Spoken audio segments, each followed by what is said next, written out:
Խաղաղություն, ամենեցուն։ Ինչպես վերադարձնել երջանկությունը։ Երբ մարդը ապրում է Աստծո կամոք և նրա փառքով, նա միշտ հասնում է երջանկության։ Ամեն օր մենք ստանում ենք մեր հանապազօրյա հացը մեր առաջնորդներից։ Եփեսացիներ 3:17 խոսք։ Ենթարկվեք ձեր առաջնորդներին։ Մենք պետք է ենթարկվենք և օրինակ վերցնենք այն մարդկանցից, որոնք ունեն արդյունքներ իրենց ապրած կյանքում, իրենց գործունեության մեջ։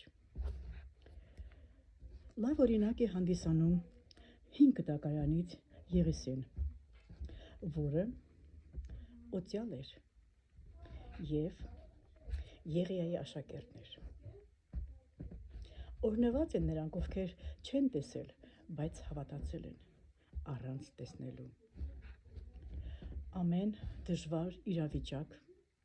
լինի պատերազմներ, արհավիկներ, Աստված միշտ պաշտպանում է իր որդիներին։ Աստծո որդիների համար ամենակարևորը դա է, որ Աստված իրենց կողքին է և նա միշտ հասնում է օգնության իր որդիներին։